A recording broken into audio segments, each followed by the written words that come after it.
હા, ગઈકાલે 30 જનવરીના રોજ સવારમાં 6 વાગ્યાની આજુબાજુ આટકોટથી ગોંડલવાળા રોડ ઉપર એક હુન્ડઈની ઓરા કાર જો હે આ પલટાઈ ગઈ અને પલટાયા પછી એમાં આગ લાગતા એમાં સવાર 3 ઈસમોની દુર્ભાગ્યપૂર્ણ અવસાન ત્યાં જ સ્થળ ઉપર જ થઈ ગયેલ અને ઘટનાની સૂચના મળ્યા પછી પોલીસ, ફાયરની ગાડી અને આજુબાજુના લોકોની મદદથી એમાં 3 ડેડ બોડી રિકવર કરી અને પહેલાં જસદણ હોસ્પિટલમાં અને પછી ફોરેન્સિક પોસ્ટમોર્ટમ માટે રાજકોટ સિવિલ હોસ્પિટલમાં મોકલવામાં આવી.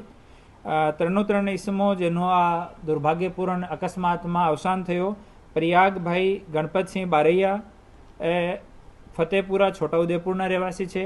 નીતાબેન એ વડોદરાના રહેવાસી છે.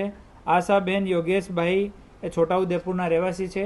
એ 3 લોકો, આશાભાઈનો દીકરો આપણે ગોંડલમાં ભણતો હતો, એની મુલાકાત લેવા માટે ત્યાંથી નીકળ્યા હતા અને વહેલી સવારે આ ગાડી પલટાઈને ગાડીમાં આગ લાગી ગઈ.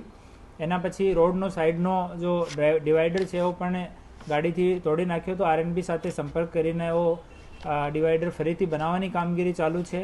મોકા પર એફએસએલ, આરટીઓને બોલાવવામાં આવ્યા અને હુન્ડઈના પદાધિકારીઓને પણ ઇન્ફોર્મ કરીને એને પણ બોલાવવામાં આવ્યા છે અને તમામ વિભાગોથી રિપોર્ટ લેવામાં આવશે.